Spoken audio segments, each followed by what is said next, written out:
আগ্রাসনের বিরুদ্ধে ঐক্যবদ্ধ হন। এর ঐক্যবদ্ধের আর কোনো বিকল্প নাই। মাদক এই ভয়াবহ মরণ ব্যাধি গ্রাস করে নিয়েছে বাংলাদেশকে।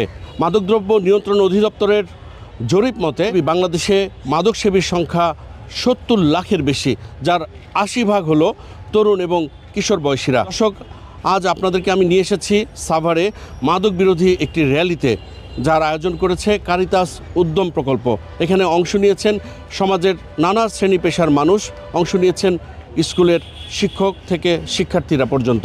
আসুন আমরা কথা বলি তাদের সঙ্গে। আমরা জানতে চাইব মাদক নিয়ে ভয়াবহ কুফলের কথা। আমরা কথা বলবো মানববন্ধনে অংশ নেওয়া জাতীয় পদকপ্রাপ্ত সমাজকর্মী এবং সাভার নাগরিক কমিটির সাধারণ সম্পাদক সালাউদ্দিন খান নঈমের সঙ্গে। মিস্টার নঈম, আপনারা এখানে অংশ নিচ্ছেন, কি মনে হচ্ছে যে এইসব প্রোগ্রাম করে আমরা মাদকের বিরুদ্ধে কতটা সোচ্চার করতে পারছে জনগণকে? মাদকের যেভাবে বিস্তার ঘটছে, আগামী দিনে আপনার এই মাদকের বিস্তারের কারণে আর মাদক সেবীদের কারণে আপনার আগামী দিনে বাংলাদেশ একটি তরুণ প্রজন্ম, যে সম্ভাব্য একটা তরুণ প্রজন্ম যে নাগরিক বাংলাদেশের কাণ্ডারি হবে, তাদের এই মেধাশূন্য করে ফেলা হচ্ছে। এবং যে অবস্থায় মাদক গ্রহণ করে মানুষ অসুস্থ হয়ে পড়ছে, আমরা মনে করি বাংলাদেশের অনেক সংকটের মধ্যে মাদক ১ নম্বর সংকটে পরিণত হয়েছে। এই মাদককে যদি সম্মিলিত উদ্যোগের মাধ্যমে যদি প্রতিহত না করা যায়, এটা যদি নির্মূল করা না যায়, তাহলে আমাদের বাংলাদেশের জন্য একটা কঠিন সংকট নিয়ে আসছে এই মাদক। এই জন্য রাজনীতিবিদ সহ, সাংবাদিক সহ, সমাজের জিও এনজিও প্রত্যেককে একত্রিত হবে এবং এটা নিয়ে হিংসা বিদ্বেষের ঊর্ধ্বে, দলমতের ঊর্ধ্বে, ধর্মবর্ণের ঊর্ধ্বে থেকে মাদকের বিরুদ্ধে ফার্স্ট প্রায়োরিটি দিয়ে আন্দোলন করে তুলতে হবে। মাদকের যে মূল হুতা, মূল উৎস, সেটাকে নির্মূল করতে হবে, সেই জায়গায় অ্যাড্রেস করতে হবে এবং মাদককে চিরতরে নির্মূল করে আমাদের একটা সুন্দর সবুজ একটা নির্মল বাংলাদেশ, প্রত্যেকটা তরুণ প্রজন্মকে মানব সম্পদে পরিণত করতে হবে। এটাই হলো বাংলাদেশের বড় চ্যালেঞ্জ। যদি বাংলাদেশকে উন্নত করতে চান, বাংলাদেশকে অর্থনৈতিক মুক্ত করতে চান, বাংলাদেশকে একটা মেধাবী সম্ভাব্য রাষ্ট্র হিসেবে যদি আন্তর্জাতিকভাবে প্রতিষ্ঠিত করতে চান, মাদকের বিরুদ্ধে আন্দোলনের আর বিকল্প নাই। দর্শক, দেশে যে মাদক সেবী রয়েছে তাদের উল্লেখযোগ্য একটি সংখ্যা, অর্থাৎ সূত্র বলছে প্রায় 59% বেশি তরুণ এবং কিশোর বয়সী। তাদের মধ্যে যে প্রবণতা, সেই প্রবণতা থেকে বেরিয়ে আসার জন্য সচেতনতা এখন জরুরি। আমরা কথা বলবো মাদক বিরোধী র্যালিতে অংশ নেওয়া এখানকার স্থানীয় শহীদ তিতুমির স্কুলের এসএসসি পরীক্ষার্থী সিনথিয়ার সঙ্গে। সিনথিয়া, তোমার দৃষ্টিতে কি ধরনের পরিস্থিতি তুমি দেখছো এই মাদকের বিষয়ে? আমরা সবাই একত্রভাবে মানববন্ধন করতেছি শুধুমাত্র একটা বিষয় নিয়ে, সেটা হচ্ছে মাদকাসক্তি নিয়ে। এখন এটা দেখতে গেলে আমাদের মানুষরা, যখন আমরা ডেলি আমাদের যে চলাচলগুলো করে থাকি, ওখানে গড়ে না হলেও আমরা 5 থেকে 10 জন মাদকাসক্ত মানুষ এরকম দেখেই থাকি। আমরা এটাকে এমনভাবে এড়াই চলি যেন এটা আমাদের দৈনিক কোনো সমস্যার মধ্যে পড়তেছে না, কিন্তু একটা ক্ষেত্রে দেখতে গেলে ভবিষ্যতে কিন্তু তারা আমাদের দেশটাকে চালাবে। ওইভাবে দেখতে গেলে আমরা এমনভাবে আমাদের বর্তমান প্রজন্মটাকে তৈরি করতেছি যেন ভবিষ্যতে ওরা আমাদের যে পরবর্তী যে পদগুলো তারা গ্রহণ করবে, যে দায়িত্বগুলো তারা গ্রহণ করবে, সেগুলো তারা ভালোভাবে পূরণ করার জন্য যে তাদের মধ্যে যে গুণগুলো থাকা দরকার সেগুলো তারা তাদের মধ্যে নেয়। তারা এমনভাবে মাদকের প্রতি আসক্ত হয়ে গেছে, তাদের কাছে এখন এটা নর্মাল মনে হইতেছে। আমাদের দেশের আগামী যে প্রজন্মটা, সেটা ঝুঁকিতে পড়ে যায়। কারণ এখানে গড়ে যদি আমাদের 5 থেকে 10 জন মানুষ মাদকের প্রতি আসক্ত হয়ে যায়, তাহলে সেই ক্ষেত্রে দেখতে গেলে আমাদের আগামী প্রজন্মরা নিশ্চয়ই অনেক ঝুঁকিতে আছে।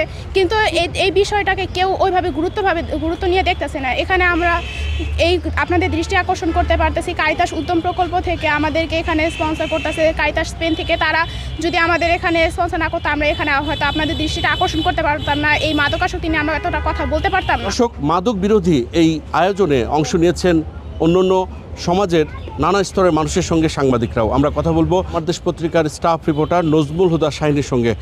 শাহিন, সাভারে মাদকের কি পরিস্থিতি, আপনি কি দেখছেন? আবার মাদকের এক ভয়াবহ ছবিলের ভিতরে আমরা আছি। আমরা দেখতে পাচ্ছি মাদক বিরোধীর সংখ্যা আমাদের সমাজে ক্রমেই বেড়ে যাচ্ছে। আমি মনে করি মাদক সেবীরা আমাদের সমাজের অংশ, তারা আমাদের স্বজন, তারা আমাদের ভাই, তারা আমাদের বোন, তারা দূরের কেউ না। আমরা যেন মাদক সেবীদের আমরা যেন নিজের মনে করে আদর, মায়া, মমতা দিয়ে তাদেরকে আগলে রাখি, তাদেরকে বুঝিয়ে সুপথে নিয়ে আসি। কারিদাস ঠিক সেই কাজটি করতেছে, ওরা নিউট্রিশন দিচ্ছে, ওরা ওদের ডিআইসি যেখানে আশ্রয়স্থল সেখানে নিয়ে আসছে এবং তাদেরকে মানে সার্বিক সহযোগিতা দিচ্ছে। কিন্তু একটা জিনিস, মাদক সেবীরা আমাদের সমাজের জন্য হার্মফুল, ক্ষতিকর, কারণ তারা ছিনতাই করে, তারা ডাকাতি করে, নানান অপরাধের সাথে তারা জড়িত। আমরা মনে করি কারিতাস এই অপরাধ থেকে ফিরে আনার জন্য আরও বেশি বেশি করে সেমিনার, সভা, সিম্পোজিয়াম যেটা করার দরকার এগুলি করতেছে। ইতিমধ্যে আমরা দেখেছি মাদক নিয়ন্ত্রণ অধিদপ্তরের পরিচালক, মহাপরিচালক, ঊর্ধ্বতন অনেক কর্মকর্তাদের তারা এখানে এনেছেন, পুলিশের ঊর্ধ্বতন কর্মকর্তাদের সম্পৃক্ত করেছেন। সমাজের যারা ভালো পজিশনে আছেন, আমাদের সাভারের বিশেষ করে সর্বশ্রেণীর মানুষকে তারা, শিক্ষক, ছাত্র ছাত্রী, কৃষক, মেহনতি মানুষ যারা আছেন, সর্বস্তরের মানুষদের তারা এক কাতারে করেছেন। এটা আগামী দিনে যেন তারা আরও বেশি বেশি মানুষকে সম্পৃক্ত করতে পারেন, মানুষকে যেন সমাজের মূল স্রোতে সবাইকে নিয়ে আসা যায়, সেই কাজটি তারা করতেছেন। হেরোইনের নেশা থেকে ফিরে এসেছে আজাহার। এখন সে একজন স্বাবলম্বী পুরুষ, এখন তার পেশা ইলেকট্রিক কাজ। আমরা কথা বলবো আজহারের সাথে। আজহার, আপনি যে হেরোইন ধরলেন সেটা কিভাবে ধরলেন এবং কিভাবে ফিরলেন? আমি যখন ক্লাস 5-এ পড়তাম তখন বন্ধু বান্ধবের সাথে কৌতূহলভাবে আমি প্রথম সিগারেট দিয়ে শুরু করি, তারপরে গাঁজা থেকে মদ, পরে হিরোইনে আসক্ত হয়ে যাই। হিরোইনে আসক্ত হওয়ার পরে আমার এই রকমের পরিস্থিতি হয় যে আমার অবস্থা খুব ভয়াবহ হয়। তারপরে কিছুদিন পরে আমি বিয়ে করি, আমার 2টা সন্তান হয়, 2টা মেয়ে হয়। মেয়ে হওয়ার পরে মেয়ে যখন স্কুলে যায় তখন মেয়ে স্কুল থেকে আইসা কান্নাকাটি করে, কি ব্যাপার, কি তুমি স্কুল থেকে আইসা কান্নাকাটি করো কেন? যে আমি স্কুলে মুখ দেখাইতে পারি না। কি কারণে? মানুষে বলে আমি হিরোইনসির মাইয়া, তোমাকে সবাই হিরোইনসি বলে, সেই বলে, তুমি ভালো হও, ছেড়ে দাও। তারপর আমি ছাড়ি না। ওই কথা শোনার পরে মেয়ে স্কুল থেকে আসছে, মেয়ে আপনার জুতা খুলতেছে, আমি দেখতাছি যে মেয়ের পায়ের মাঝে নুপুর আছে। আমার হিরোইনের খুব টান উঠছে নেশার, আমি নেশা খাইতে। আমি মেয়েরে 7, 5, 13 বুঝাই দিয়া মেয়ের কই যে তোমার এটা দিয়ে ছিঁড়া গেছে গা। কই কী কও? আমি কই দেও, আমি স্বর্ণকারের দোকান থেকে ঠিক করে রান্না দেই। কইয়া আমি ওই নুপুরগুলো নিয়ে স্বর্ণকারের দোকানে বিক্রি করে হিরোইন খাইয়ে ফেলাই। কারিদাস উদ্যম আমাকে অনেক সহযোগিতা করেছে। করার পরে আমি যখন সুস্থ জীবনে আসছি, তারা আমাকে 18,000 টাকা দিয়েছে। আমি সুস্থ হওয়ার পরে আমি ইলেকট্রিক কাজে জড়িত হই। পরে তারা আমাকে কাজ দেয়। কাজ দেওয়ার পরে, টাকা দেওয়ার পরে আমি মনে করেন একটা ড্রিল মেশিন কিনি, গ্যানিং কিনি, অনেক যন্ত্রপাতি কিনে এখন বর্তমানে আমি এলাকায় একজন প্রতিষ্ঠিত ইলেকট্রিশিয়ান। এবং এর ভিতরে মনে করেন সমাজে 60% লোক এখনও আমাকে মনে করেন ভালোভাবে দেখে, আর 40% লোক এখনও বলে যে হিরোইনসি এত সহজে ভালো হয় না, এটা এত একটা মারাত্মক নেশা, ভালো হয় না। কিন্তু মানে মোটামুটি মনে করেন 5 জন মানুষের খারাপ বললে 3 জন ওই জায়গায় আমাকে ভালো দেয়। এবং কারিদাস উদ্যম আমাকে কিছু কিছু জায়গায় ভালো লাগা দিছে, যেই কারণে আমি এখন পর্যন্ত সুস্থ আছি। আমি বিভিন্ন দেশের লোকেদের সাথে কথা বলছি, বিভিন্ন অনুষ্ঠানে অংশগ্রহণ করছি।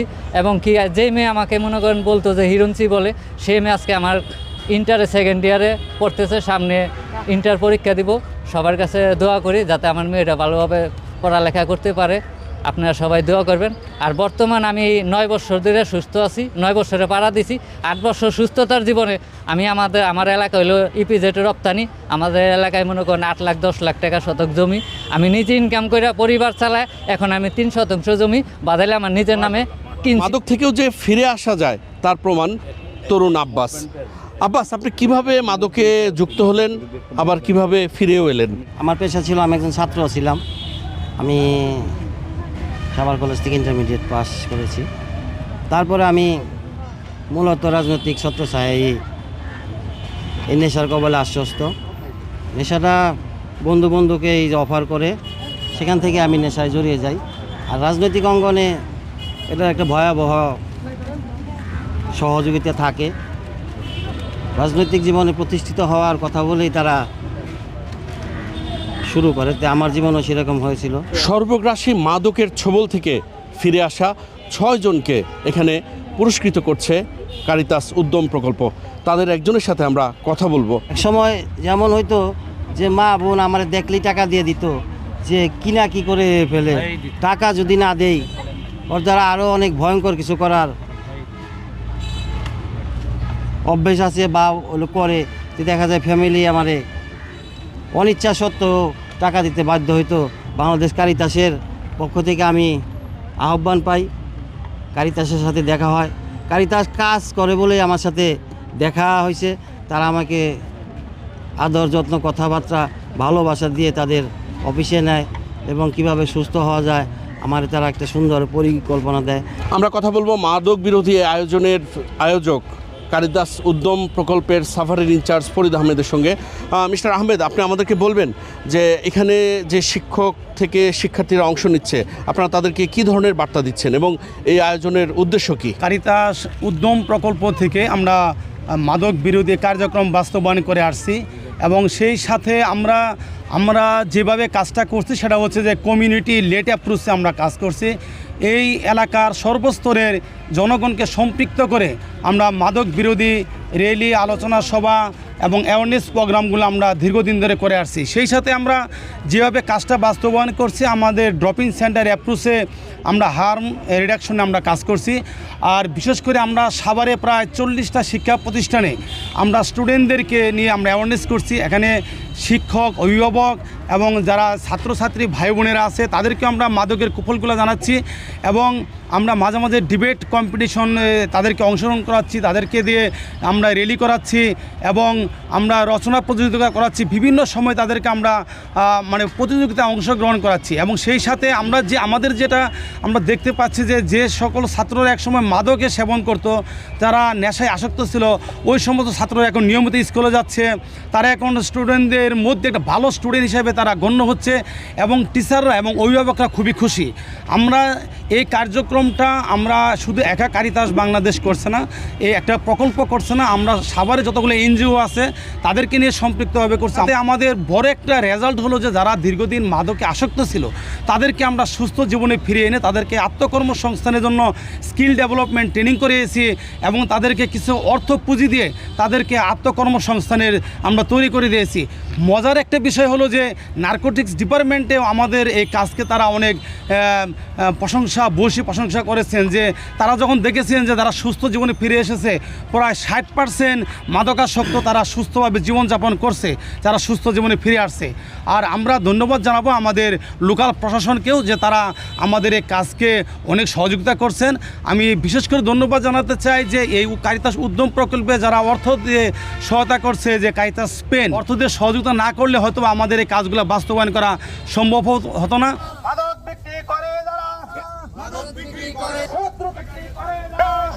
আপনারা শুনলেন মাদক থেকে ফিরে আসাদের কাহিনী। দর্শক, এতক্ষণ আপনারা যারা আমাদের সঙ্গে ছিলেন তাদের অসংখ্য ধন্যবাদ। নিশ্চয়ই আগামীতে নতুন কোনো বিষয় নিয়ে আবারও হাজির হব আপনাদের সামনে। ততক্ষণ পর্যন্ত সবাই ভালো থাকবেন, সুস্থ থাকবেন, এনটিভির সঙ্গে থাকবেন। আল্লাহ হাফেজ।